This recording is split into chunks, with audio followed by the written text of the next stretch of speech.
Hey guys, so I know this isn't my normal content. That is why we are standing instead of seated. Um, but I had a lot of people interested in my laundry soap recipe and what I use. So I thought I would just, instead of having to respond to every single comment individually, we would just do a video. I am going to read off the ingredients, but I will also have the ingredients listed below in the description. And I'm just going to kind of show you guys how I do it and see.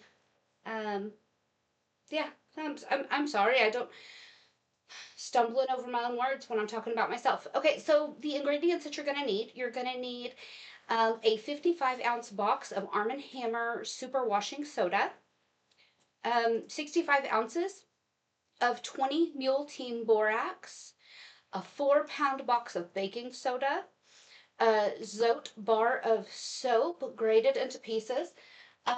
This is a Zote bar.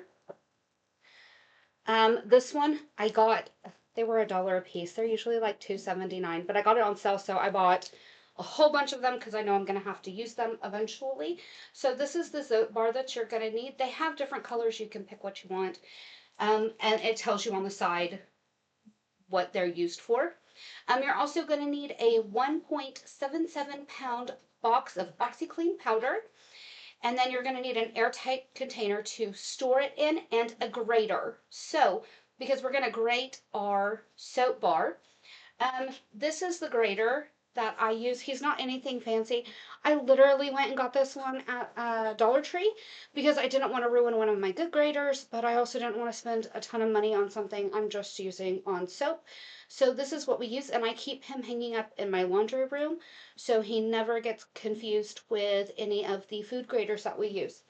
I also have a tablespoon measurer. Again, Dollar Tree. That way I could just rip this one off. It stays with my laundry soap.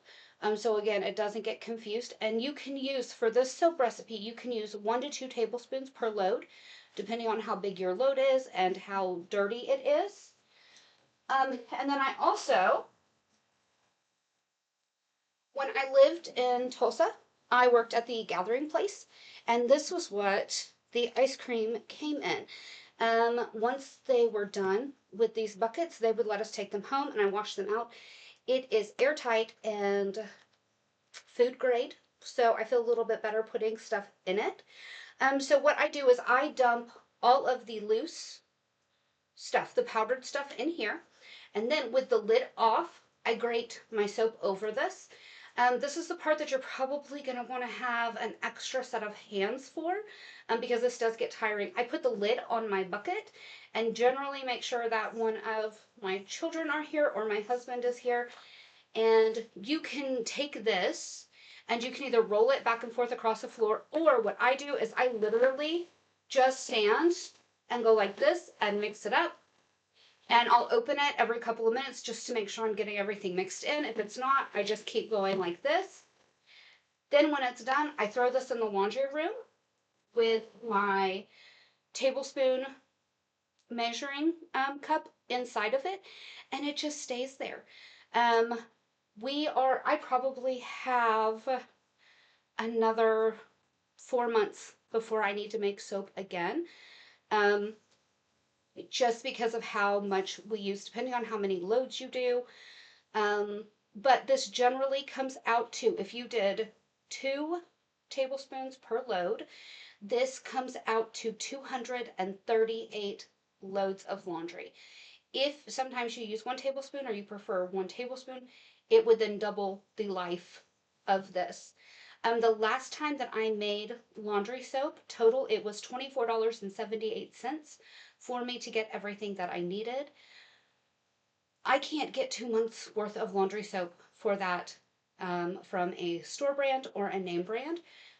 So this has been the best way for us to go for our family since we are a single household income. I hope that helps. When it comes time for me to make a new batch of laundry soap, I will actually film it and post it so that everybody can see it that way. But yeah, that's everything you need to make my laundry soap. If you guys have products that you've made at home and they work well for you, I know somebody commented and said that they make their own their dishwasher pods. If you have stuff like that, leave it in the comments below. I love trying new things. We are always looking for new recipes for household items, and I would love to give the ones that you guys use and you trust a try. So, until I see you next time, I'm going to remind you that I need you to be good and behave yourselves. But if you can't, at least do it right and make me proud. And then post it online so we can talk about it later. Bye, guys.